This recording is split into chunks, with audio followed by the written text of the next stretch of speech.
Hello, governors, and welcome to season 6, episode 32, I think, of Dualistic Unity with Jackie and Amanda. I think I'm kind of crossing over into Australian territory there. Um, but yeah, this was a really fun conversation about just like learning to flow with reality as it comes with you and not expecting yourself to go faster or be more or check all of the boxes that we believe that we have to check, because none of that is actually inherent to reality. Everything just is as it is, and we can learn to live in flow with that rather than constantly fighting reality at every turn. You speak great truth, madam, and I love it. This was a great chat about requirements that just may not be as required as we think. So I'm excited for you guys to check it out, and I look forward to exploring that shit pile with a capital R on it more with you later. Enjoy, travelers. There she is, recording in progress. What's up, everybody? What's up, Amanda? We're here for another chat. What an amazing day it is. Absolutely. Jackie, I love that you have a sunshine, cloud-free day. I am drenched in rain over here on the East Coast. And it's good though, because the rain is nourishing and we will appreciate the rain when everything is blossoming and blooming and so green and luscious in this coming spring. So, rain is not a bad thing. It is just part of the full package that our environment offers us. So I am glad that we are making the most of the day regardless of the weather, and just chatting about the things that seem to be required but not always. So question those requirements, people. They may not always be required. Yeah, like, do I really need health insurance? Probably, but It depends. Like the answer to that question is it depends, because someone being young doesn't mean that you don't utilize health insurance, and someone being old doesn't mean that you are like on life dependent on your health insurance, because different people have different circumstances. But it's just so funny that even when you don't need it, it's required by sometimes your state. We had that whole legal requirement that if you didn't have health insurance, you were charged a fine. So, damn, you couldn't afford the health insurance. Let's just say that was the scenario, right? Like you couldn't afford it because it is so expensive, and it's ridiculous how expensive health insurance is typically. And so you couldn't afford it. But here you go. Somehow you're going to find money, just pull that money right out of your ass and pay that fine, because all of a sudden now you have a pile of money to pay for the fine, but you couldn't pay for the health insurance to avoid the fine. And I'm like, wait a minute, what is going on? And the insurance isn't required, but you get in trouble when you don't have it. And so you think it's required, and then it's such a shame when you don't use it.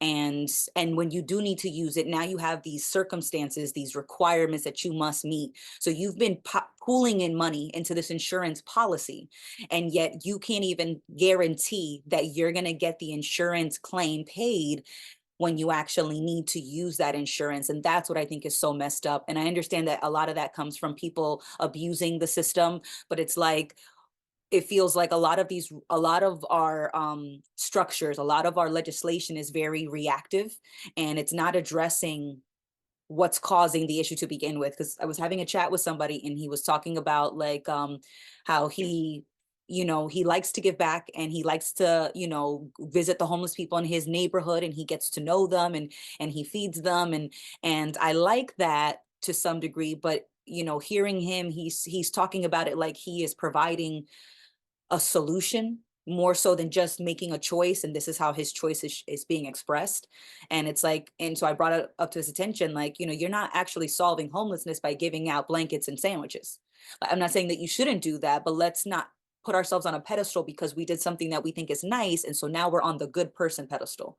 And so the same thing with the health insurance. It's like, you're putting in all of this, all these regulations so people don't abuse the system. But it's like, maybe we can just go to the root of why people need insurance to pay for healthcare that's so fucking unbelievably and unacceptably expensive. Like maybe we could talk about why it's so expensive, that you need to put in rules so that people don't abuse the system and get more out of it.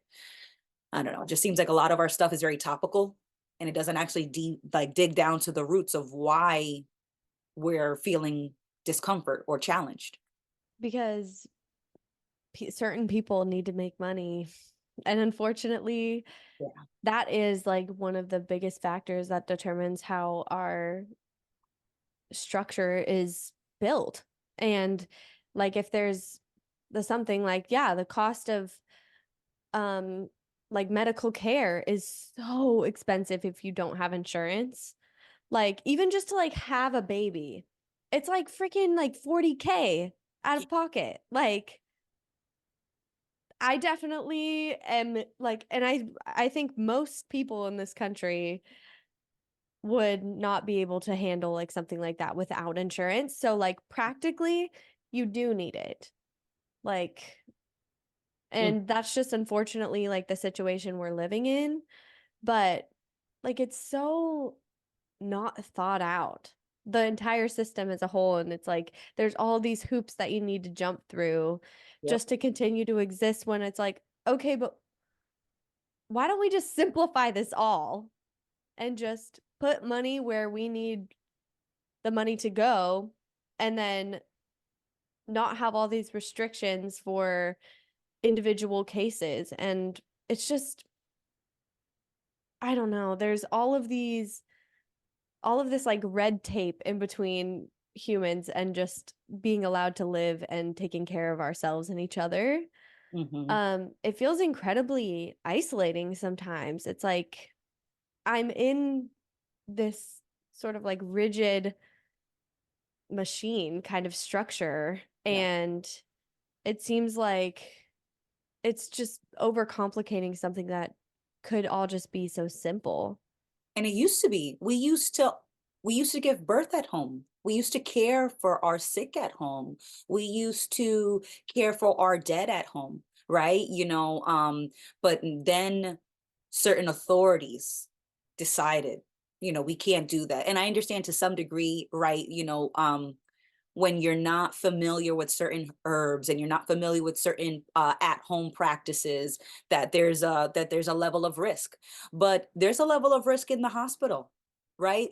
A lot of people die in hospitals, not not intentionally, of course, but just because there's a breeding ground for germs and bacteria. And as much as you can sterilize things, now you have bacteria that's resistant to the back to the antiseptics and to the cleaning supplies. And so it's like you're making stronger bacteria. So it's like you're not actually like solving the problem of like sanitation, because it's not like germs are just a bad thing. Absolutely. It's like there's a whole gut microbiome that lives in your gut. There are trillions of bacteria that you depend on to live. And so bacteria and even certain viruses are not the enemy. But we take that stance like it's me versus the whole fucking reality. And we used to be able to not view our environment as this huge fucking risk of like, with such a high danger. The stakes are have never been higher. We used to give birth at home because we were paying attention, we were present, we were talking with each other, we were sharing information, we were exchanging techniques, we were caring for each other. It wasn't like you needed to go to this special sterile building to give birth in. It's that no, you could do it at home in your bathtub. You could do it, but then we had certain regulations that are like, no, you can't be a doula unless you're certified, unless you're. And I'm not saying that there's no place for certifications. It's just that I think that there's such a surplus of certifications and layers and um degrees and licenses, and it's almost like we're detached from the process, and we're just thinking about the end result. I want to I want to get sick people and make them healthy. I want to have pregnant people and then have healthy babies that are coming out. And it's like, but you're not engaged. You're not connected to the entire process as a whole. You're only so zoomed in and focused on the end result. And so it's like, we're legally not allowed to, do things the way that we used to. And all of that bureaucratic red tape bullshit is getting in the way of people actually getting the care. And then we're not even talking about what leads to them needing certain care. So like, take away getting pregnant and giving birth, but getting treatment for a sickness, we're given pills and creams and all of this to address the symptoms, but we're not talking about how our lifestyle, how super processed food contributes to chronic illnesses, how our sedentary lifestyles contributes to chronic illnesses, how the fact that we're not actually participating fully in our lives is rippling, and it's leaving us feeling even more helpless and even more crippled than we might have been had we just realized, oh shit, my body feels this way because of course, I'm not drinking enough water, or I'm not eating whole foods. I'm eating super processed ramen in a cup. It's 10 cents. But if I want to go buy an avocado, it's three for $5. If I want to buy lettuce and spinach and tomatoes, and I'm going through the produce section, and then we're not even talking organic. And if I want to buy all those things, it's more expensive. And if I'm on a tight budget, I'd be more likely to buy the 10, 15, 20, 50 cent. The prices change over the years, but it used to be like 10 cents and now it's like 50 cents, I think, for like a cup of ramen. That's super cheap. And if you don't have a lot of money, you're going to be buying all this super processed shit. And it's like, no wonder we feel sick. We eat not food. We drink water that's full of fucking chemicals and forever chemicals, where our air is super polluted. Our lifestyle is super stressful. It's like, I'm surprised we're still alive, like to some degree. I'm like, how did we're still here? No. Like it can't be, because like the way that we live, it's so fucking harmful. It's like I'm like, no wonder we feel like shit all the time, mentally and physically, and a great combination for the fucking lucky ones that feel shitty on the inside and their body also feels shitty on the outside. It's like, lucky us. Yeah, it's crazy how resilient the human body is. And also like nature as a whole, super fucking resilient, right? Um, and you're right, there is such a separation between like people and each other and our environment. And you're right, like there used to be communities that would work together and educate each other based on like what they could eat in the local environment and work together to cook nourishing meals and to take care of the sick and to, just participate. And I feel like we're just so detached. Like even our food, the fact that we have to buy it in a grocery store and you don't see any of how it got there or how it was made, and it's in this like shiny little plastic package. Um, and you don't have a choice. Like you can't, well, I mean, there are like community gardens and things, but like where you land buying land is fucking expensive. Mhm. And you can't just like go into your local park and start like planting I'm so food. glad you brought that up though, because there's a movement called guerrilla gardening, and it's US citizens that are planting vegetables and flowers and fruits on public lands that's not technically theirs, but it is. So it's like, those dividers in the street, like some of the dividers in the middle of the two lanes of street, sometimes they have a little patch of dirt, and people are planting, or like a bus station, a bus stop, and the bus stop has a little patch of dirt. People are gardening.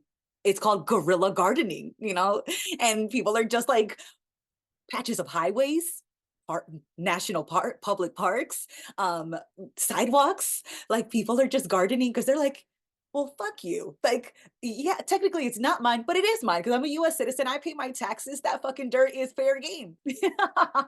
I didn't mean to interrupt. Yeah, I just like wanted to who gives a throw that fuck in about there. the stupid law? Like that doesn't make any fucking sense. the same way, like, I don't know, like water isn't even free. Like what? I How the fuck are you gonna like claim this natural lake right here? That's it's fair game. It should be. Like how you gonna be like, nope, this is our water. Oh my gosh. Like the concept of division runs so fucking deep. mm-hmm. And I love that guerrilla gardening.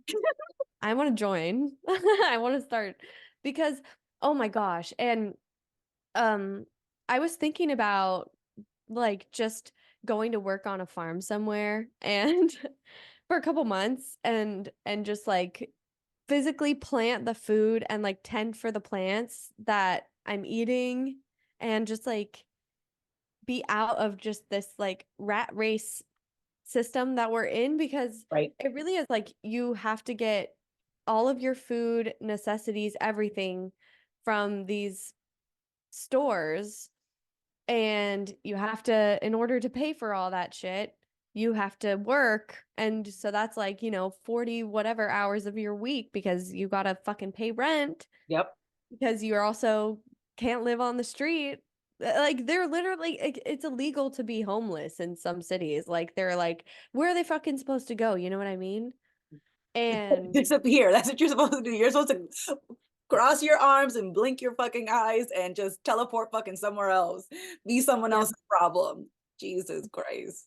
Yeah, and we see it as an issue with those people rather than an issue of the system and how it's not built for humans and how it's like Mm-mm. making most of us sick Yep. and unhappy and dissatisfied and so disconnected from ourselves and each other and to the point where like life isn't even appreciated really because it just seems like an endless list of things that you have to do Mm-hmm. and all of the things that are wrong with you that you have to fix like Oh yeah. and Yeah. it's really sad when you think about it but I think a lot of us are realizing on a larger scale like Mm-hmm.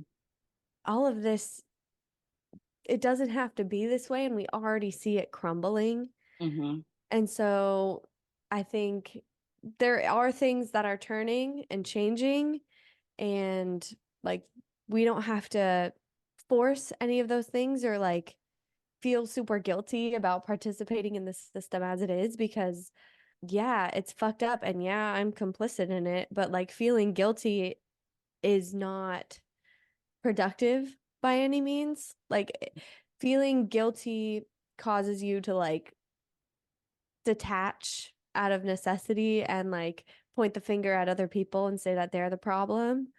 But in order for anything to like become resolved, we all individually need to like take responsibility for it. And it's not like everybody in the whole world is going to take responsibility, but those of us that do are the change Mm-hmm. happening. And like, I don't know, I used to feel a lot of pressure to solve everything. Like, I felt the whole weight of the entire world on my shoulders, and I was like, holy shit, everything is fucked. And I don't even know what to do with that. And it made me stressed like every single day. And honestly, it just pushed me down. Like it didn't actually encourage me to do any change or to like really even believe that it was possible.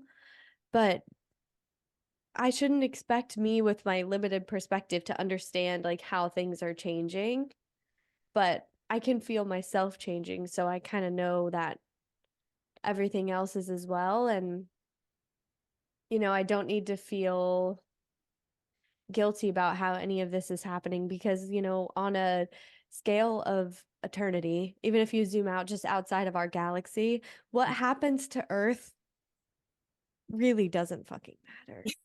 Like, like if the world burns, it'll burn and then it'll reset and it'll become something else. So, like, Mm-hmm.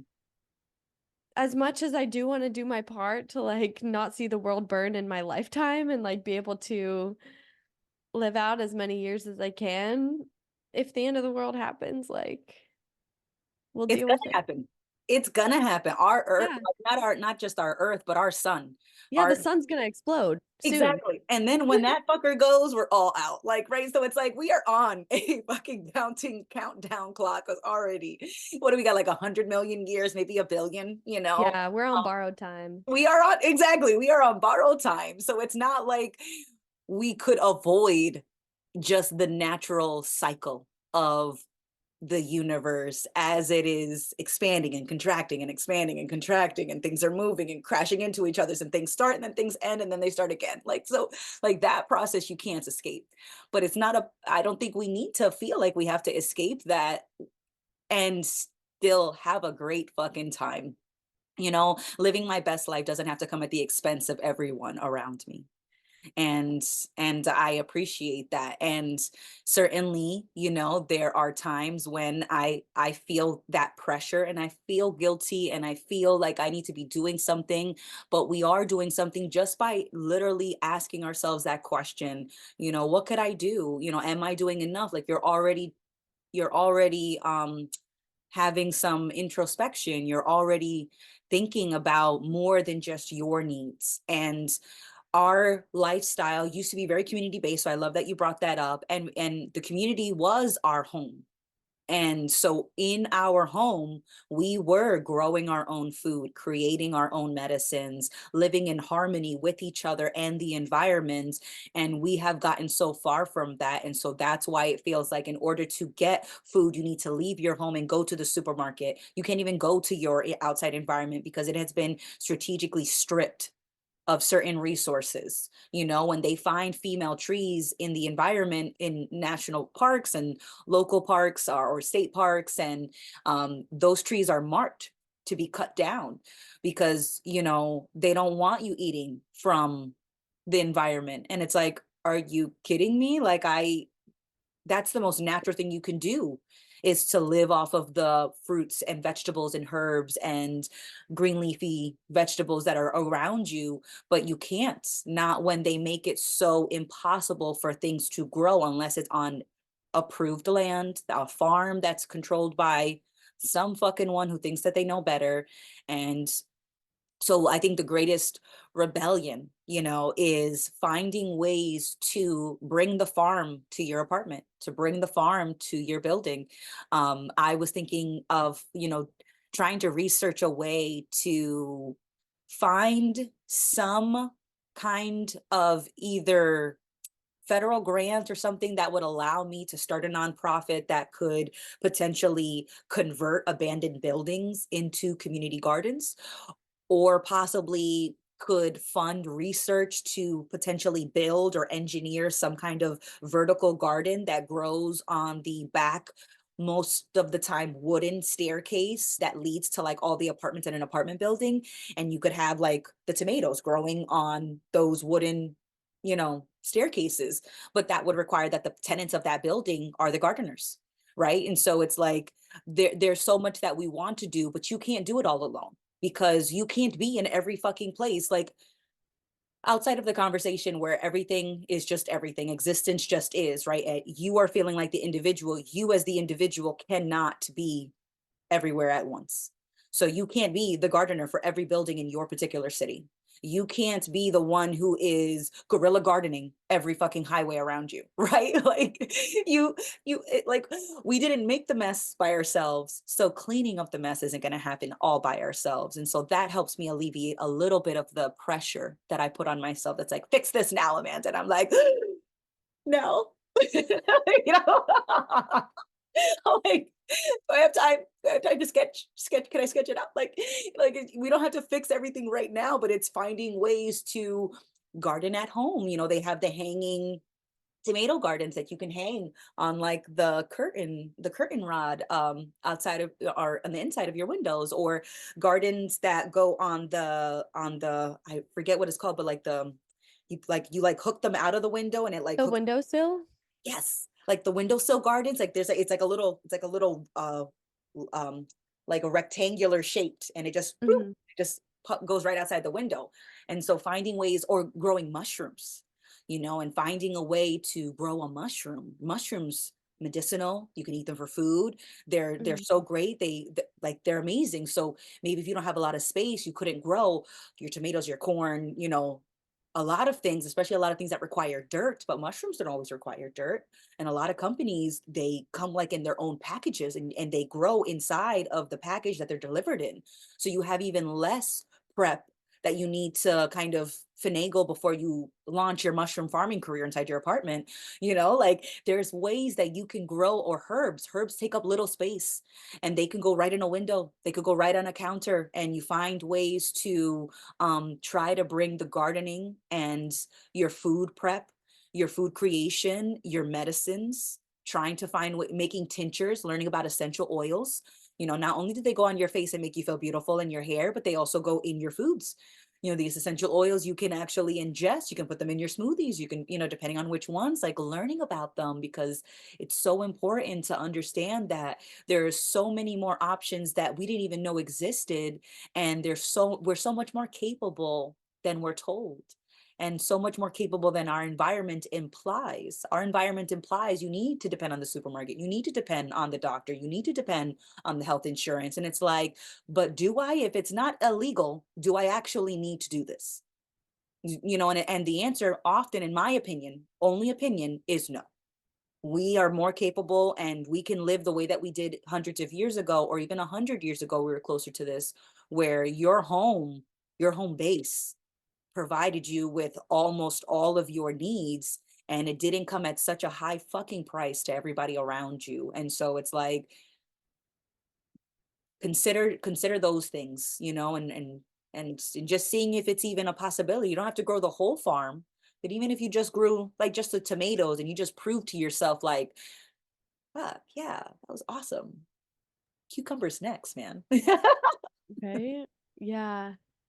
That is a journey that I would love to embark on, of trying out a green thumb and growing some stuff. My roommate is growing some microgreens on our balcony right now. So we have those. I struggle to keep plants alive, I'll be honest with you, but I feel like that is such a grounding thing to do, like to just literally get your hands in the dirt and like plant the seeds yourself. Like there's something that's so loving and nurturing in the act of like raising a plant.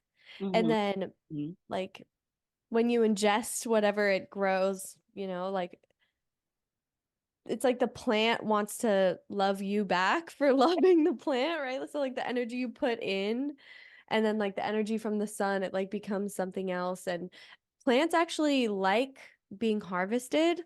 And so they'll grow faster and more and bigger, like the more that you eat off of them. And I think that's so cool. Like the environment wants to support and interact with us. And I think we have like natural instincts about how to care for the environment as well. And like we're so disconnected from that knowledge. But like if we were still living in the wild, like our parents, grandparents, great grandparents would pass down how they have grown their food, like the dishes they made, and like which plants to avoid because they're going to kill you. Like that knowledge, we would have it, and so we wouldn't feel so helpless. Because right now, if like I was put out in the wild, I would not make it. Unfortunately, I would not be able to decipher which plants I could eat versus not, all of that stuff. And I think that is the root cause of like a lot of our mental and physical health issues, is just like how separated we are from like how, or like the environment that we evolved in. And now we're wearing like rubber shoes, our feet aren't even on the ground. And the stuff we're eating can barely be called food. And You're yeah, right. you're right, Amanda. There is so much power in researching, like, even things like shampoo and conditioner. Like, there's probably a bunch of freaking chemicals and, you know, things that like are actually bad for your hair and for your health and for the environment, not to mention the plastic bottles. Like taking responsibility for yourself as a whole kind of involves like doing what's best for both yourself and the whole. And Yeah. yeah, so there are a lot of things to consider though, because we're very the way we exist now is very unnatural. And there's a lot of things that we think we need that we don't actually need, like pillows, a bed. Like people weren't sleeping on beds. People were sleeping on little, like maybe they had like a little cot or like they were on the floor. That's actually better for your spine. Like sleeping with your head propped up on a pillow, Mhm. actually very bad for your spine and your neck and your breathing. Like there's so many things that like if you just simplify it to be as simple and natural as possible, it's actually so much better for you. Mhm. And you're spending less money. And well, in the case of food, it's a little hard because like buying Whole Foods is fucking expensive. So there is like a barrier to entry to health, unfortunately, right? Because like if you have to work all the time, you can't be active. Like especially if you have a family, like you're at work, then you're caring for everyone else and you're buying what you can afford to buy, which like you said, super processed shit, fast food, like and you're inevitably going to get sick from that, not to mention the chronic stress. And then yeah, and then you're stuck with this healthcare system that literally just wants to bleed you dry.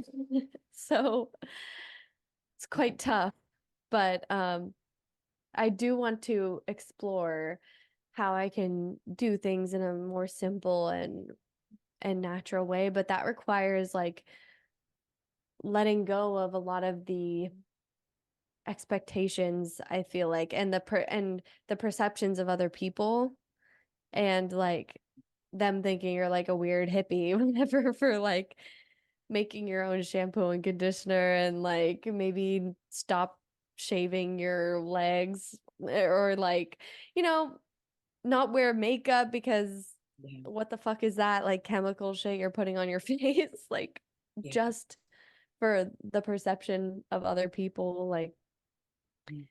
it's a lot. It's a lot of layers to peel back, and nobody should feel pressure to like peel them all back and like live as naturally as fucking and minimalistically as possible. Like that's not the solution either. And I think going that to that extent, I feel like that would require a little bit of egoic motivation, right? Like you feel the pressure to be the most sustainable because you're like putting so much importance on yourself individually Mhm. and you think that is somehow giving you control, but it's way bigger than all of us individually. And although we should, you know, consider that and do our part and not shy away from how fucked this whole situation is kind of right now.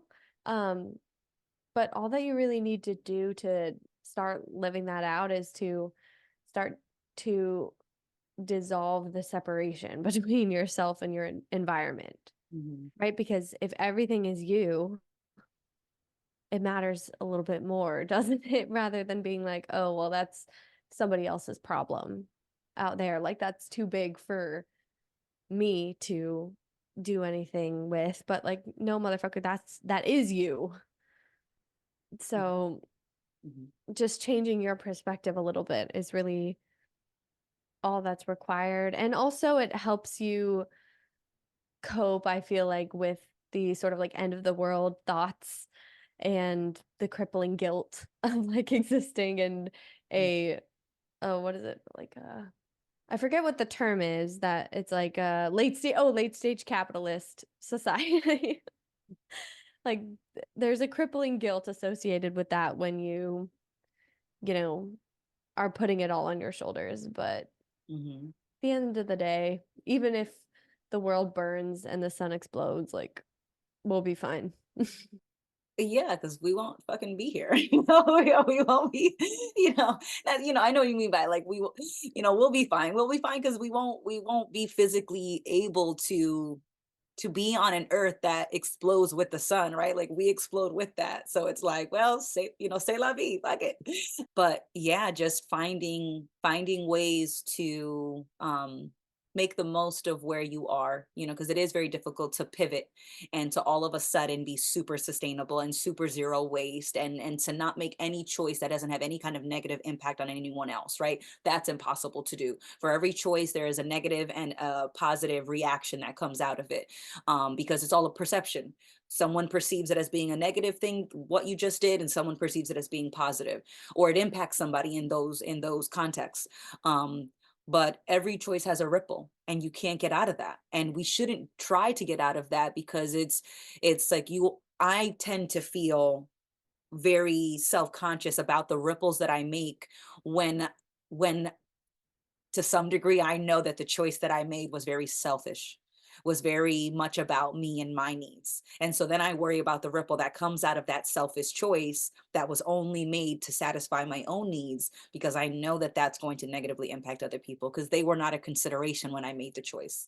So those are the ripples that I worry about the most. Um, when I'm not putting my needs first, I am most proud of those ripples, right? Because I know that I wasn't the only one considered when I was deciding which direction to go in. And and that's not always going to be the case. Like sometimes it makes sense to be a little selfish. Sometimes it makes sense to be a little selfless. Like it's context, paying attention to what's happening are all very important. And sometimes you say, you know what, I'm going to take one for the team. And sometimes you say, you know what, hold the fuck up. I'm making a request, and we're at a stalemate until we reach a compromise between the I and the team. Um, but I understand that like sometimes, your space isn't very large. And if you're in an apartment and you're already cramped, the idea of growing food in your apartment seems like the opposite of ideal. But maybe you can talk to your neighbors in the apartment building and you guys can all agree to care for and nurture a piece of land that might be on that house or that apartment building. Usually every apartment building that I go to, there's a patch of dirt somewhere. There's either a patch of dirt where there's supposed to be beautiful grass and the grass is on the brochure but it's not in front of the building, and so like sometimes there's like a patch of dirt somewhere, and it's like figure out where your nearest patch of dirt is, and could it be shared? Could the work be shared, and could the benefits be shared, versus you trying to figure out how to all of a sudden become your own food source in your apartment on a limited budget, right? Like that seems a little difficult. Or finding out if there is a community garden that you could, but then you have to buy your own seeds. And so then it's like be creative. You can extract seeds from the food that you buy at the supermarket. Not always. Sometimes it's GMOs and sometimes there's pesticides, but sometimes you're lucky. Or you go to a farmer's market and you buy the onion. You can grow other onions from that one onion. You leave a potato for too long, it starts to sprout roots. You didn't even do anything. The potato slide, put me in a garden, motherfucker. I'm ready. I'm ready to evolve.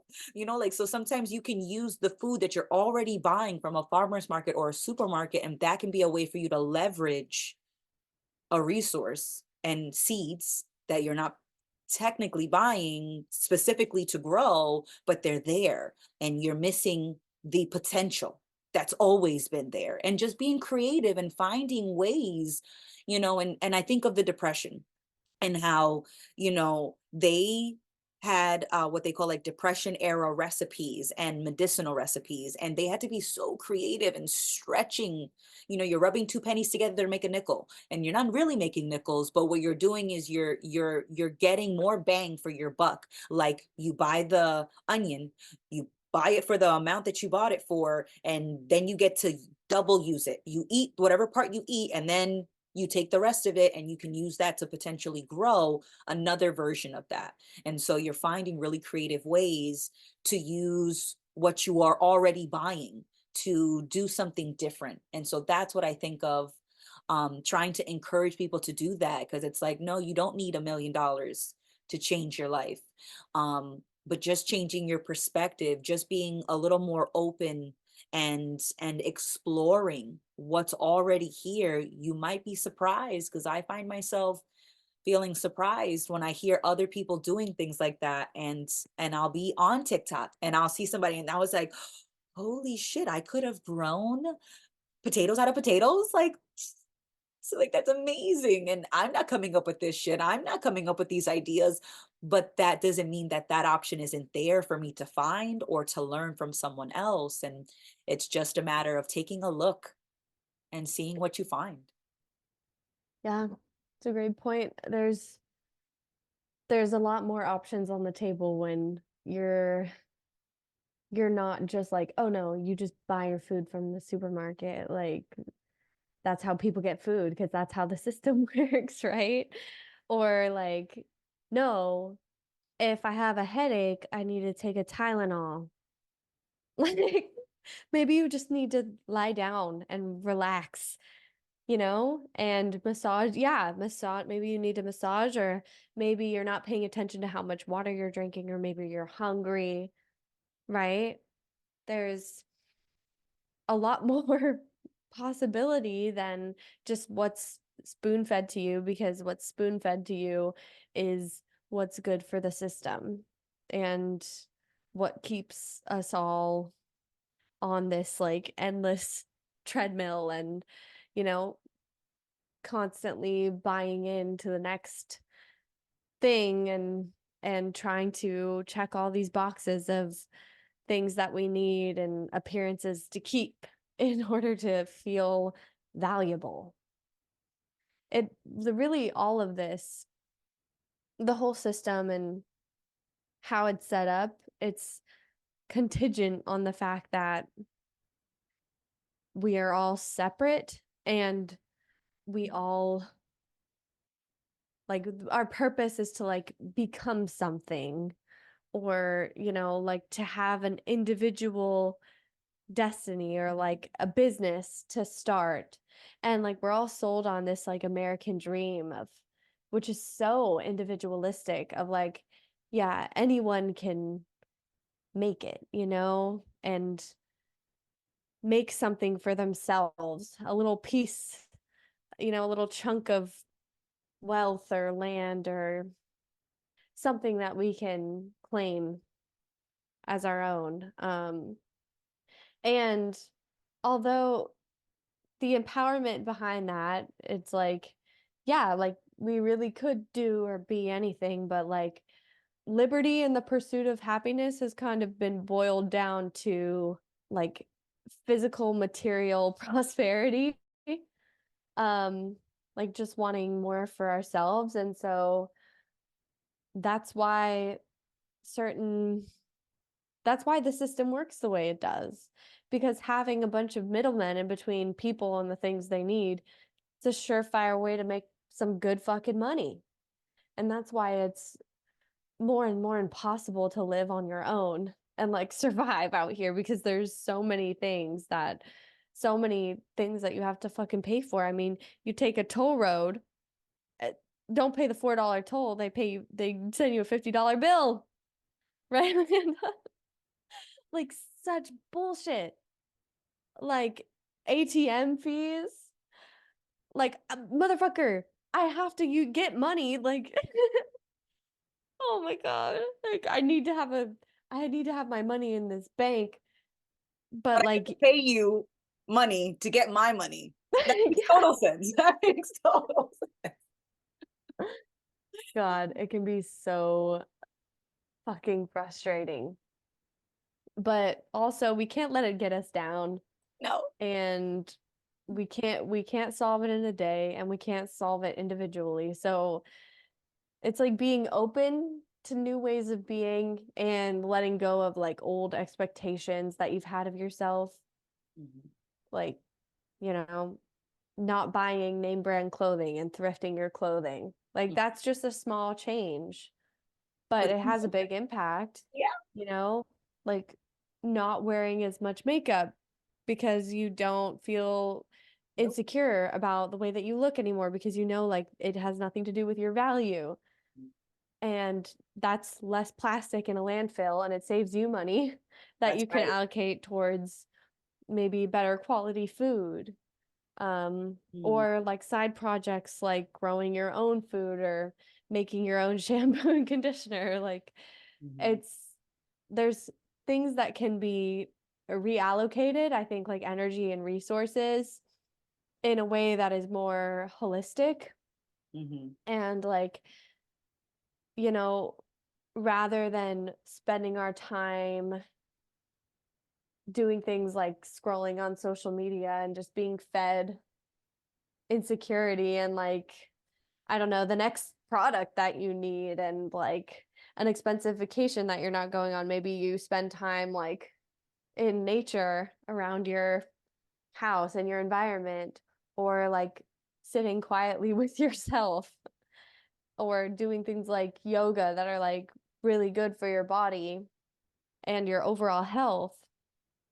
Like there's just considerations that can be made, and all of them have ripples, and you're never going to fall on one end or the other, right? Of like being fully healthy or fully unplugged or living super naturally sustainably. Like you can't do everything perfectly, but you can take more responsibility for the little things and like opening your mind to new possibilities of and ways of being. Because just because this is the way that we've done things for the last whatever 100 years, even less time than that most of the time, mm, doesn't mean it needs to be the way that things continue to be. But as long as you're holding on to like the safe option or like what everyone else is telling you to do, like you're going to feel like you can't escape. mhm, But once you realize none of that matters and none of it is guaranteeing any sort of security or safety, then you can open your mind to new possibilities. Yeah, absolutely. It's because it can feel extremely overwhelming. And when I talk to people who shared the mindset that I used to share strongly and still share to some degree, that like things are okay, things are not as bad as they may seem, and it's like that may be true, but it's not fucking working. And you know how I know it's not working? Because almost everyone that I talk to is fucking miserable living in the system that is currently in place. And so that's how, in my opinion, I say this system is not working, because it's people are miserable in the midst of maintaining that system, of being born into that system, feeling oppressed by that system, feeling limited by that system. And that is the majority of people who, when they're being honest about their relationship with this system that we all maintain, they're not happy about it. And so I feel detached more from this current setup. And so when I explored other options, it's like, yeah, there's probably going to be a little discomfort because it's new. There's probably going to be a little discomfort in the implementation of a change, but when isn't there? And when we're not changing and we're not implementing new options, we're still miserable. So then what the fuck is the problem with changing? You know, like that's the part that gets me. I'm like, we're unhappy now. Changing things, will be unhappy while we're changing them. And we might be unhappy to some degree, even with a new change. So it's like, if discomfort's always there, then what the fuck are we really avoiding by keeping things the same? That's what I'm finding myself less likely to do, is just having the same goals. I used to want to buy a house just for myself. And, most likely I would have had a partner. Maybe kids would have entered that scenario, but at least it would have been myself, a boyfriend, and a couple of cats and a couple of dogs, because, everybody needs a friend, you know. And so I was like, me and my animals, and I thought that that'd be great, but that's so typical of my system. And I don't feel that same desire towards just buying a house just for me and just for my animals, because I know that I don't just live on a planet with just me. and my hypothetical animals and hypothetical partner, right? It's like I share a fucking planet with the rest of you guys. So I think it makes sense to make considerations considering everybody else that we're on the planet with, because we all impact each other. And there's no person, there's no family, there's no group or race that lives in a fucking vacuum.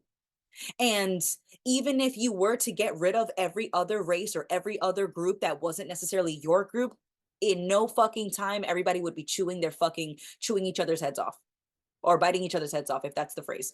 Um, you know, it's like that's what we've always done as a society. Humans have always just gone to war and slaughtered other groups that disagreed with them, regardless of your skin tone or your religion. It's like the minute that we disagreed on something, it's like I couldn't stand a disagreement. I would want to kill you so that I would never have to deal with the discomfort of you disagreeing with me and challenging what I believe in. And that's what I think is such a scary part of the tension that we feel, and how we think that conflict is fatal, or disagreeing requires conflict. It's like I can disagree with you and still learn from you. I can disagree with you and still admire something about you. I can disagree with you and I can still work with you because we share a fucking planet together. Like Team Earth, man. Fuck countries. Fuck all that bullshit. I don't give a fuck what piece of dirt you were born on. We share a planet, motherfucker. That is bigger than a country. It's the whole fucking planet, and so I've been saying that to people lately. It's like Team Earth, woo, all the way, like, because it feels like that makes more sense to acknowledge that we are all on this planet together. We're all connected. We're all influencing each other. We're all impacting each other. And to act like you live within a vacuum just seems like it's doing not only a disservice to everyone, but also a disservice to myself, right? Because if I only think about my patch of land and my house on it and my pets and cats and dogs and the partner, and I just think about us and I don't think about anything else, it's like, yeah, well, a storm, it might impact, a tree might collapse onto the house, and that, the weather is a part of my environment. So I don't live in a vacuum outside of the weather, right? And so everybody contributes to the weather. Everybody contributes to the state of our land, the quality of the soil, the quality of water, the quality of air. So it's like, even if I stood in that house and only thought about that house, I'm pretty sure the poisonous fucking air will go through the windows. I'm pretty fucking sure. I'm pretty sure that, if we don't take care of the oceans and tsunami hits the fucking town that I happen to be living in, I'm pretty sure the tsunami hits the vacuum that I'm pretending to live inside of. Right. So it's just so funny that we zoom in so hard, and we want to stay zoomed in, but it makes things a lot more painful, in my opinion, because to make a consideration for the environment that I am also a part of and a reflection of is not a loss. But there's so many times where you think like I made a consideration for somebody, and that means that I have lost and now I'm their bitch. And it's like, Jesus, man, like it didn't have to get that fucking hard. It didn't have to be that deep, that you just being considerate of other plants and animals and humans, which are also animals, because we try to pretend we're not an animal. And it's like we are so fucking barbaric that I look at the quote unquote animals that are around me, and I was just like, how do you guys deal with us? How do you deal with us? Because we are fucking running into walls nonstop, and the birds are just like tweet tweet. These motherfuckers are wild, you know. And I'm sorry, I'm certainly paraphrasing, but you know what I mean? Like, it just feels like animals have a better fucking idea of what to do with themselves and how to live their life more than the sophisticated humans that try to pretend that we are at the pinnacle of intelligence and the pinnacle of culture and civilization. I was like, we are fucking barbaric savages, in my opinion. And it is a fucking joke to think that we are so much more superior to other things, and then we tried to say that there's even hierarchies within the human ranks, and it's like, we really don't have better things to do with our time. Like, what the fuck, man? We're all just kind of self-centered assholes with literally our heads up our ass, like just laser focused on me feeling good better, me feeling comfortable and safe. And so that means, material things. I need to have a house to protect myself and the people that I care about because I'm the most important thing in the whole world, don't you know? And Sky Daddy knows that, and he's looking out for me, making sure that I'm, you know what I mean? Like, we have this belief in separation that makes us at once feel like we can be above more other people and like ride that egotistical high, but it also is what makes us feel separate and vulnerable and the need to like protect ourselves physically, but also our identities. And that's why people have fucking religious wars and stupid bullshit like that over like ideas, concepts, things that don't actually exist. Like, you guys are arguing about whose God is real when neither of the gods are in the room with you and you're just both in the room together. And like, we don't stop to just like look around and consider what's actually going on because the concepts are just such a huge fog over the way that we perceive each other and ourselves and the world and affects how we make decisions and live our lives day to day. And that's why we're so distorted and so far from like living in line with the natural flow of things. And that's why people believe that like humans aren't animals. Like, it's crazy. Like, we believe that we were like crafted by God up in the sky and then like dropped down onto the earth, or like the earth was created specifically for humans. Like we are the crown jewel of the entire universe. It's really crazy, and we're really just like dumb monkeys that fart and like and are extremely vulnerable to disease or like predators. Like we like to think we're the apex, but motherfucker, if a bear pulled up on you, it doesn't matter if you're a fucking If a CEO, it doesn't mosquito, matter. if a mosquito rolled up on you with fucking malaria, you're out. Yeah. You're fucking out. Tiny little thing, a tiny little thing. Yep. Uncertainty is still just a fact of the universe. And like, I don't know, but I feel so much more powerful in just admitting how vulnerable I am and accepting that. And it's like, I don't really need to worry so much about Jackie individually because I know I'm not just Jackie. And when I die, I'll just go back to wherever I was before I was born. Right? So, like, and I don't see that as a place. I just see that as being everything the same way I'm already still everything, even though I'm just having this experience of being Jackie. And it's honestly so fucking cool to live in this dualistic universe and like interact with things and, you know, be able to perceive myself as separate from them and like the process of going through life and not knowing what's going to happen. Like, that's so cool. Like, I know this isn't actually the case, and like, I don't know, I saw like some text post on Instagram or something, and that is talking about like light workers, and I don't really subscribe to any of that, but it was like you chose to come here, and I don't think I chose to come here, but I would choose to come here. Like, I would choose to have this experience if I could. And I guess that's why I'm here because, like, I'm God. And what would God do with eternity? Be everything and everyone that it possibly could, right? Just like be and change and evolve and just explore what's possible. And so that's what my life is about, right? Is just to experience being my variation.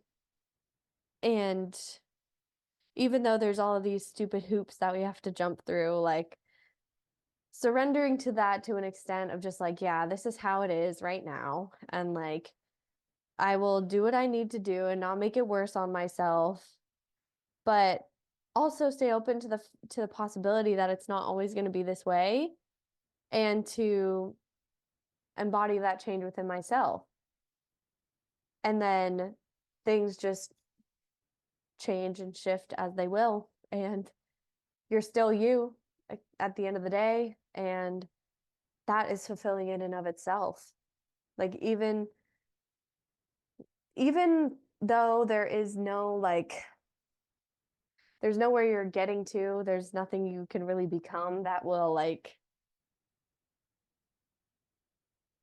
encapsulate your life, or like tie your life up in a little bow and be like, yeah, you did it. Like, that's never going to be the case. Like, it's still just worthwhile to do our little tasks and just experience, because that's all we're here to do anyway. Yeah, I like that, just being okay with the hoops that you're still jumping through, that makes sense to jump through, that have a high price when you don't jump through them based on how your circumstances are set up right now. Um, and and and not letting that discourage you from making something new, or making space for something new to develop, right? And I am still working full time in a corporate environment, and I work for a health insurance company, and so I see firsthand, you know the community struggles, barriers to healthcare, transportation, language. Now they're having special trainings to address populations of the community that are underserved or underutilized, or training white physicians and white medical staff on how to better care for Black mothers, with their prenatal care, because we've got the highest infant mortality rate in the, like, or one of the highest. I don't know offhand if it's the highest, but I know we have a very high infant mortality rate, and more so in populations or communities of color, and in Native American communities, Hispanic, Black. It's they're more likely to die giving birth. Their children are more likely to die either before birth has been given, or afterwards in the care that directly follows. And that's because there is such a disconnect between the majority of medical professionals, who typically tend to be white, and how they just do not know how to care for other groups, especially not and I'm not saying this as in this is the fault of white professionals. It's that a lot of their training, a lot of their references, a lot of their schooling, a lot of their education is based on with there were white patients in those medical textbooks that they're learning from. They're not learning specifically how to care for Black mothers, Spanish mothers, because that's not what they're taught in school. Their resources are written by white men typically, and are taught by white men typically, or white women, when we're exploring diversity a little bit more, but not too much. And then they're talking about white patients that are in the white clinical trial, the clinical trials that are just studying white groups of people, right? And it's like, a lot of the medical charts, there is, I don't know his name, and I'm going to find his name and promote his information. I repost. There is a physician who happens to be Black, and he is making, because that's another thing too, like when I say, you know, a female doctor versus a doctor. You say the profession, and immediately people already assume that it's a white male that's in that profession. You have to specify when it's someone else, when it's a female doctor or a Black physician. And it's like, is there a different group, or are they just a physician who happens to be Black, or who happens to be a woman, or who happens to be Asian? It blows my mind that we still have to specify that a doctor just happens to not be white. And it's like, why? But that's a conversation for another time, about language and how that pushes certain narratives. But there is a young physician who is brilliant and is making new charts based on, like, with, like, you see Black women, Black babies, like, if you go into, for a lot of women that go to their OBGYN, you go into the doctor's office, you go into the evaluation room, and there's charts on the walls, A lot of those charts just happen to be white people, like almost all the time. Like I have never walked into an OBGYN clinic for my annual OBGYN appointment and seen other races in those posters. So it's like the resources are very limited. So of course the physicians, their scope is going to be limited. Their capability is hindered. And they have the potential to care better for, but you need special training because the typical training isn't thinking about every fucking group that's on the planet. It's only spoken from a specific perspective because it's ingrained. And so it's like I love that this guy is went to medical school, saw this opportunity, went through the hoops, did all of the testing, followed all of the textbooks, all of the resources, all of the posters that were as is, right? Learned those. And in his own time, he did the research, put in the hours, put in the fucking reps, and he made other resources with new considerations from a new perspective. So he went through the typical traditional system and still found a way to make space for change, for growth. And he's sharing that. And that's so I love, Jackie, that you had said, like, surrender to the way that things kind of are to some degree because you still want to participate and you can't participate from the outside, right? So if you are participating with the structure and the society as it is, you're going to jump through those hoops that we don't want to jump through. But as you're jumping through, keep an eye open because there's an opportunity for other things to happen. And he is that gentleman that I mentioned, he is working in a traditional typical hospital. He has mentioned that he is a minority of physicians who happen to be Black working at that hospital, and so he's still in the traditional hospital setting and he's making fucking ripples anyways, and he's not letting the traditional environment impact his potential to make something new, to go in a different direction. And that's what we all have the opportunity to do as well, is you jump through those hoops, but don't think that jumping through the hoop is the only thing that you can do and the only thing that's on the table, because it is fucking not.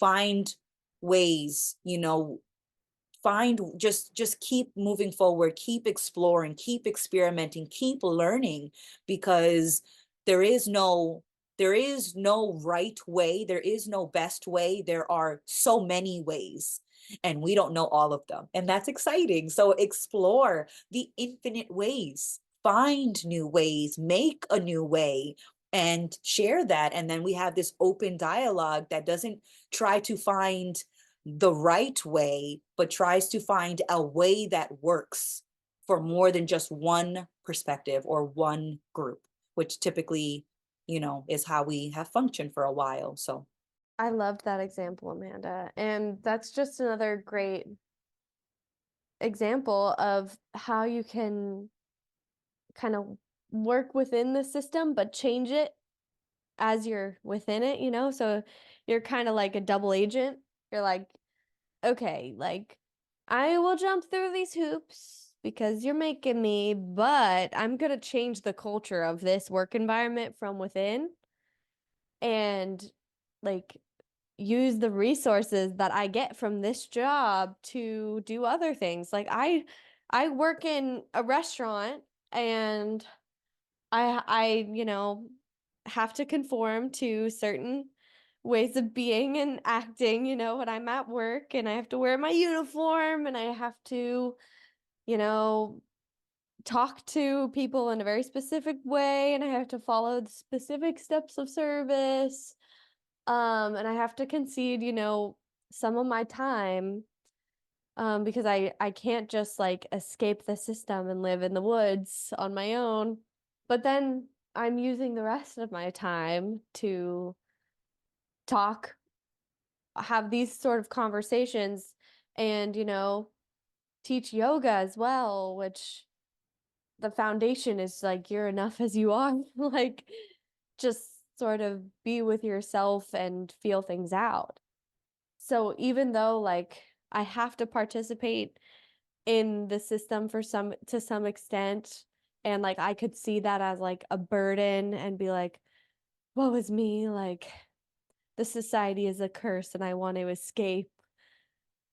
Um, that's really not doing anyone any good, and there's a lot actually to be learned from all the stupid hoops you have to jump through, and you can learn to accept reality for what it is, even if it's not what you want it to be, because you're kind of insignificant on the grand scheme of things. And to just assume that, like, the world would cater to how you want things to be, that's setting yourself up for disappointment. So, like, even stupid shit like, having to go to the DMV and re-register your car every year, like, there's lessons that can be learned with that, of just like patience and like not making things harder than they need to be.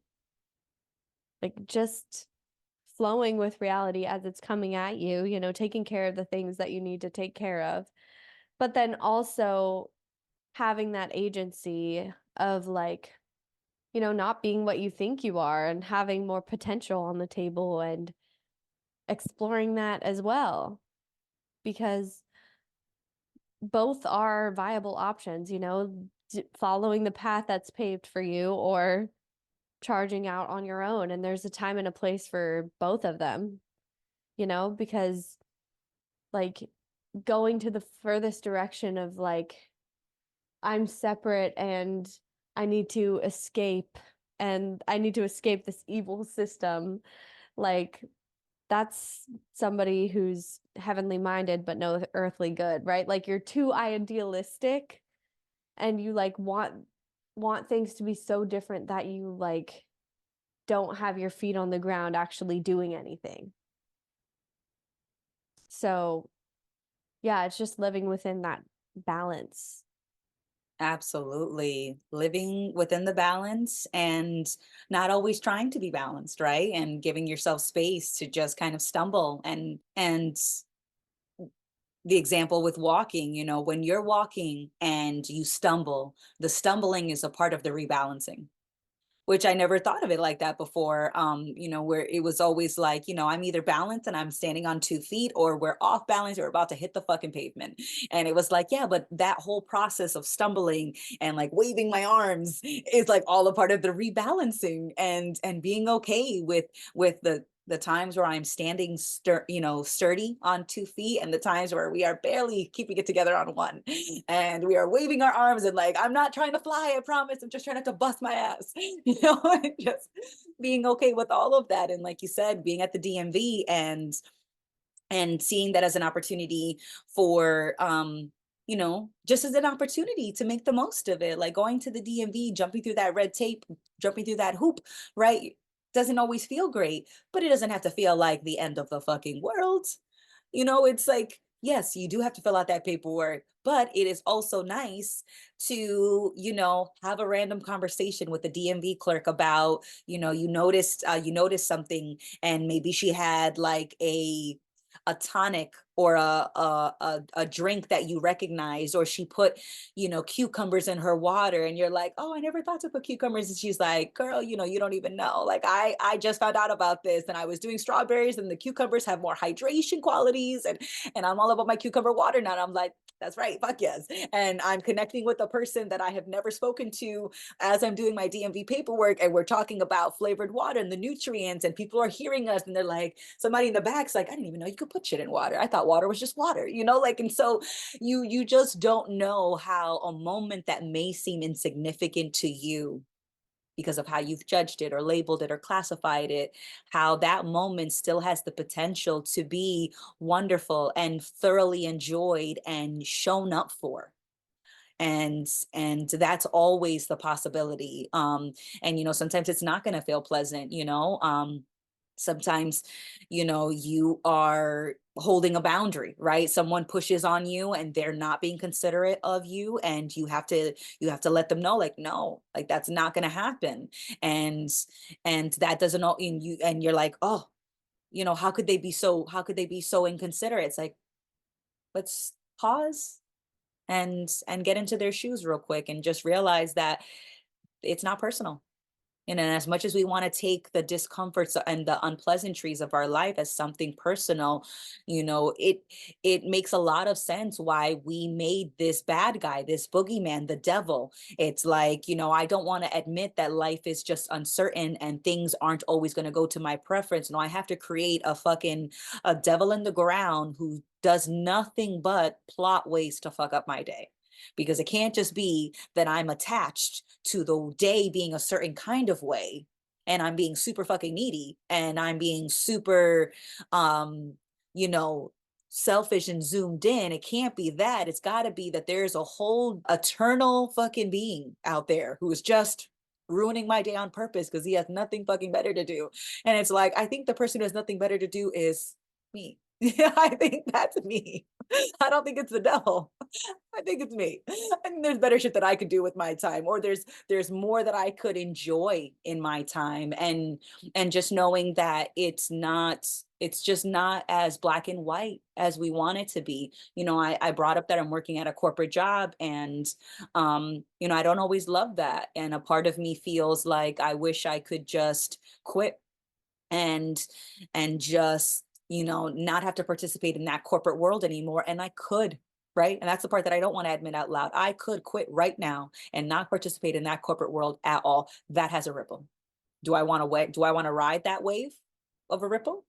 No, not really. Not because, because it's like, okay, so because not participating in the corporate world doesn't mean that I also don't have to participate in the typical society that surrounds me. If I stopped working, I wouldn't no longer have to pay rent. I wouldn't no longer have to pay for my phone. I wouldn't no longer have to pay for my food. So I participate in that corporate structure because I also participate in the society.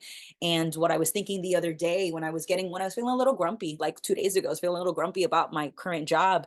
And I was just like, yeah, but you know, pissing and moaning and complaining about the job that I have doesn't actually get me closer. And if anything, in my opinion, delays the change to the time where there is no corporate job, but I'm still participating in the rest of society because there's something else that we're generating income from, something that's not something that maybe I could feel is more aligned with my preference.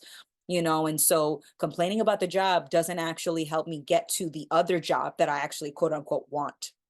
And when I get to the job that I want, that shit will get old fast.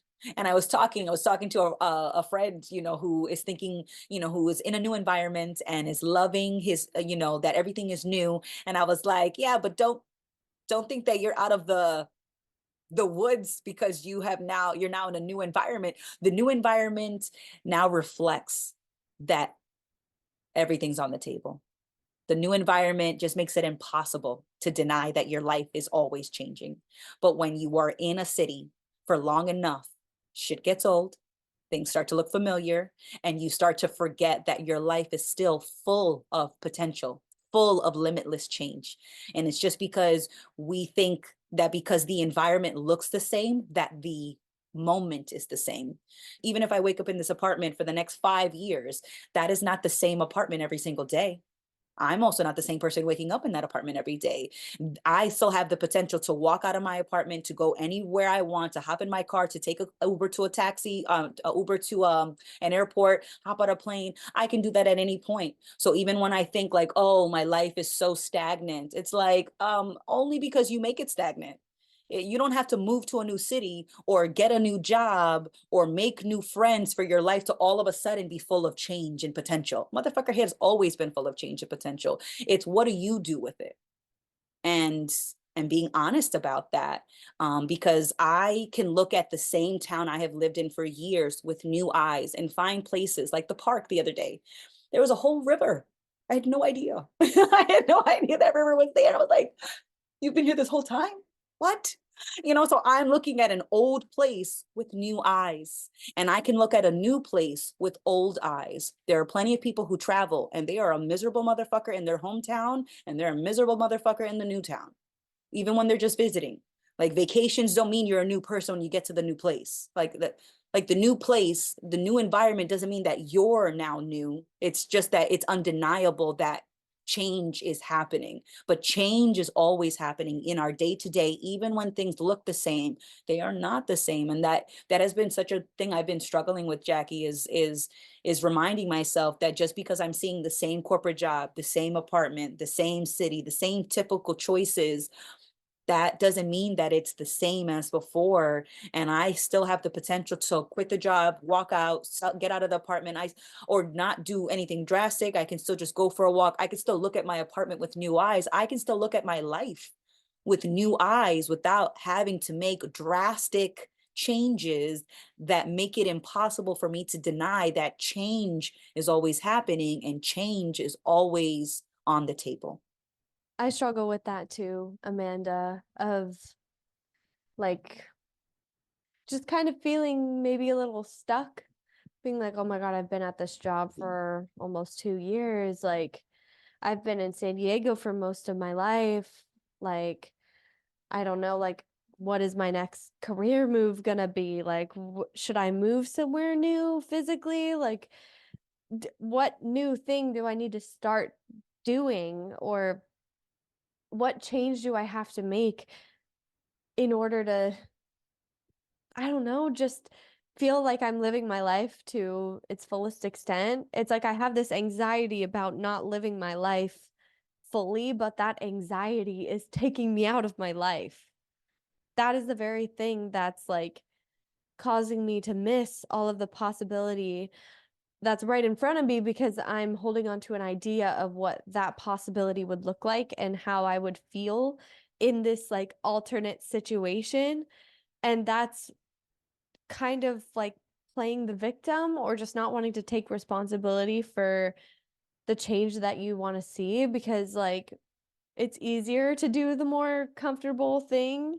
And then I can kind of get down on myself for that as well. And then it just puts me deeper and deeper into this hole of like hanging on to false certainty and like doing the same habitual things. But you're right, like even when I'm acting out those habitual patterns every day, or like even when I'm not like really changing anything, like I'm changing regardless. So it's not something I really have to worry about very much. And it really is not about the external circumstances at all. Like the way that you appreciate and value and show up to your life is fully dependent on your perspective. And there's that saying, like, wherever you go, there you are.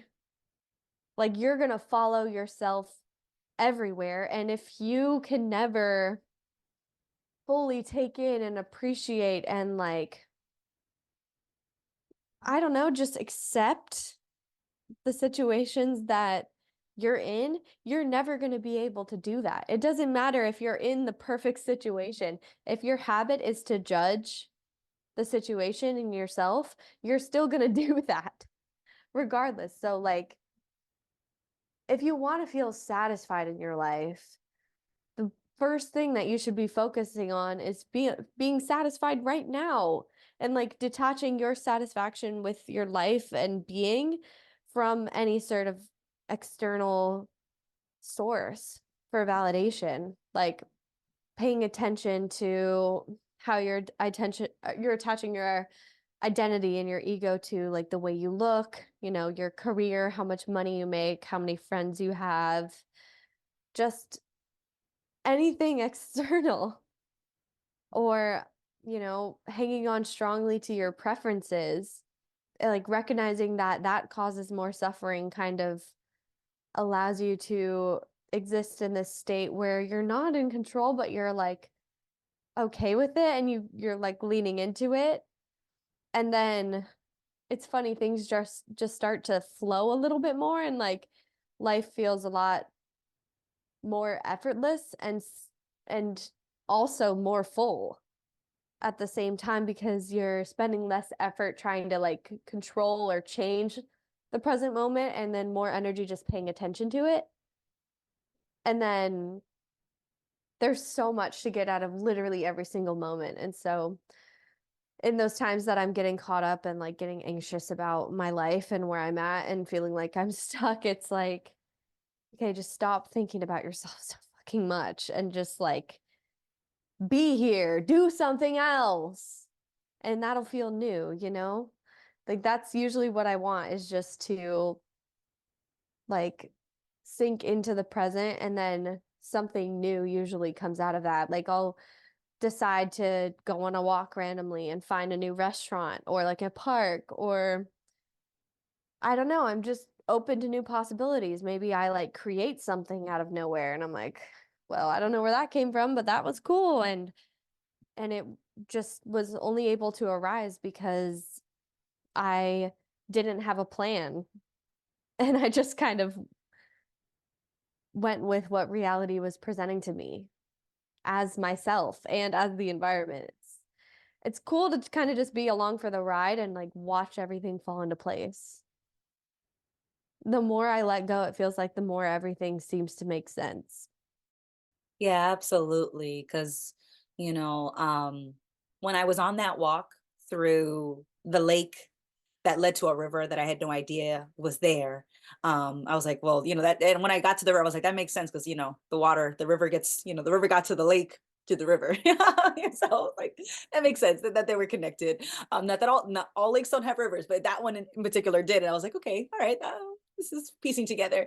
But there was like these stone steps that were they look so old and they were built into a slight hill, but they weren't like a staircase steps. It looked like a flat rock was shoved into it. And so it just was like all these like jagged rocks that just happened to be like steppish like. And I was like, okay. And I'm like, and it just started to pour rain. And so it was like a little wet. And I didn't know that the stone staircase pathy thing was there. And I was like, ooh, I want to go up it. And then as I'm going up it, I'm like, it's giving me like a better view of the river. And I'm like, oh, that's so cool. And then I was like, wait a second. If we want to take a look at the view from this step, let's just take a view. Let's just take in the view from this step without trying to take the next step at the same time that I was trying to enjoy the view from the last step.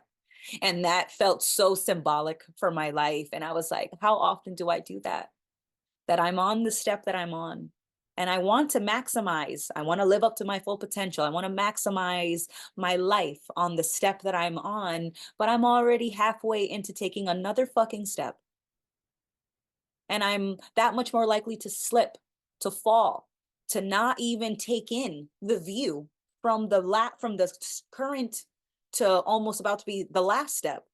And I'm already in the process of taking the next step. And here I am trying to enjoy the view, take a step, and trying to stay on the last step. I'm trying to do all these things at once. And it was like, okay, if you want to enjoy the view from this step, stop. Enjoy the view. And when you're done for this moment, enjoying the view from the step that you're on, take the next step. Focus on taking that next step as you're taking that next step. And if you want to enjoy the view from that step, stop. Enjoy the view. It is very hard to enjoy the view in motion. It's very hard to enjoy the view when I'm thinking about the next view. And, and the rain really gave me that reminder because I didn't think of this beforehand. I straight up autopilot, man. And I just was taking a step, looking around. Oh, this is so beautiful, and almost busted my ass because I was trying to take the next step and I was trying to enjoy the view at the same time. And I was like, oh, thank you, Rain. Like, thank you for being that reminder to just be like, stop. If you really want to enjoy the view, enjoy the fucking view. Don't try to enjoy the view at the same time as you're trying to get to the next view. It's very hard. And I did that, and I probably took like 10 minutes to walk up that little fucking 10-step little jagged ass staircase. And it's because I was stopping on each step, and then I was like, okay, well, I don't really want to. And then I skipped up the last couple of steps because I was like, okay, I took enough of the views, and now my priority became taking steps. And so I got a really great reminder, and it felt really symbolic to ask myself and to answer honestly, what's the priority? Is it the view or is it the next step? Because it's very hard to have two priorities that don't clash. and so it's easier, it's more effortless to enjoy the view if that's the priority. But trying to have two priorities, it felt like an impossible task to try to accomplish both priorities at the same time. Yeah, that really fucking resonates, Amanda. And I feel like that's how I've lived my life up until this point, is just like constantly hyper fixated on like the next step. And I'm like, oh, when I get to that next step, the view will be amazing. Like, I can't wait to get there. I'm going to be so happy. It's like, I think I'm going to be present when I get there.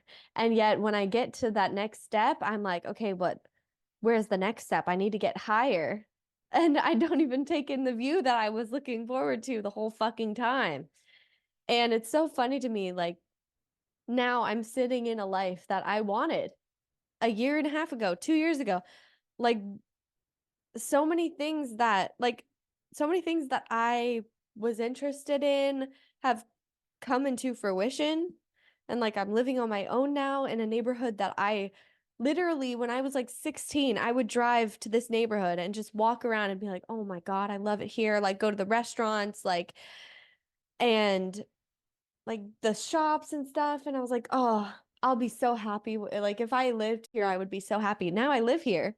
And I was like, the last couple of days I've been walking around and I'm like, wow, like I'm really sitting in the life that I wanted. And it's like I'm taking it for granted sometimes. And not all the time. Like, there are times where I'm really grateful and really present and really just like, wow, like this is perfect. But it's so easy for me to get caught up in what's next.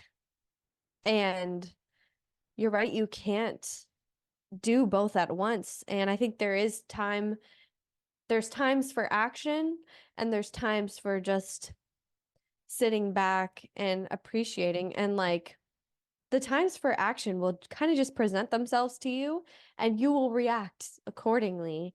And I put so much pressure on myself to like force action when it's not necessarily time for it. And like, I try to rush my life and my change. And like, I feel like I'm not changing or growing fast enough.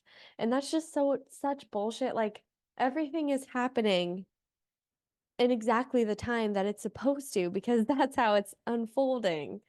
And like, me trying to rush that process is being at odds with reality and creating so much suffering for myself, and also robbing me of like the appreciation of my life and for each individual moment, because I'm so caught up in my mind about what I need to be doing or what I should be doing different or the next goal that I need to achieve.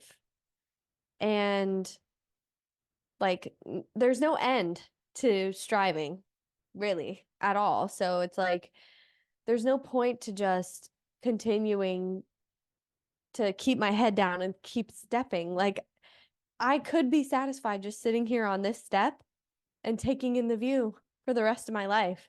Like, realistically, I could work at a restaurant until I'm fucking 80 years old.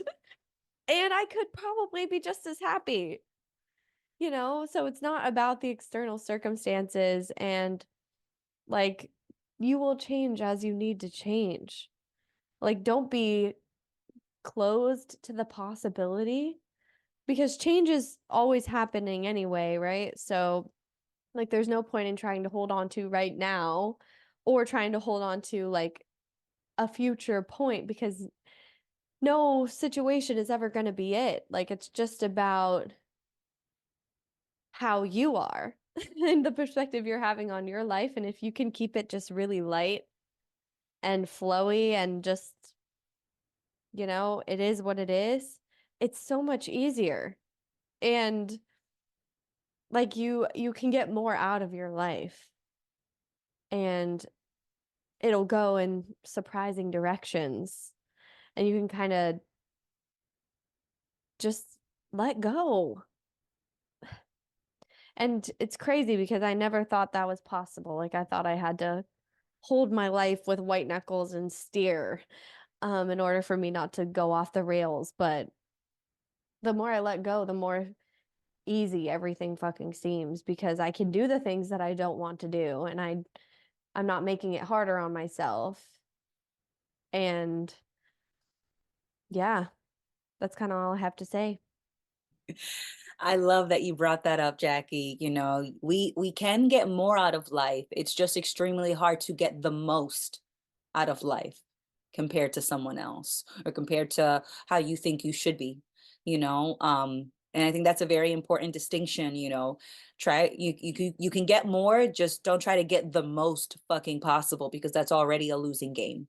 But I think this is a great place for us to wrap up because you know this is an ongoing experience and conversation, and there are so many things that we can bring up that we thought were requirements that maybe just are not required. It's just that it's been enforced, right? And I think that that is another thing to consider, is that what you think is required might just be what has been recently enforced, and so that's why you think it's a requirement, but it's not. It's just an enforced option, and there's more than one option on the table. There always is. So thank you so much, everybody, for joining us, and you know, please let us know what are some requirements that you thought was like indisputable, and now when you look at that, you're like, that shit was totally optional. What the fuck was I thinking? You know? And share some of those realizations and insights with us, because I know, like, I you know that, you know how sometimes you're like, you really don't know, but what I do know is that I don't know everything, and I definitely know that I haven't thought of every requirement that I still think of as a requirement when really it's just an enforced option, and it's not the only one. Yeah. Yeah, what unnecessary expectation are you carrying around like a gravel backpack? And toss that shit to the side and just allow yourself to skip through the symbolic flower fields of reality. But yeah, this is a really fun episode. I mean, they always are. I love chatting with you, Amanda. Definitely stirred up some new considerations. And yeah, thank you guys all for listening. And we'll see you for Do You Real on Friday, 4 p.m. Eastern, 1 p.m. Pacific. We're only like less than 10 days away from our California mini retreat. So fucking stoked for that. We're gonna be we're gonna be just chilling, smoking fat doinks and just having some great conversation. So I'm really looking forward to it. And yeah, just wherever you are, hope you're making the most of it. See you next time, guys.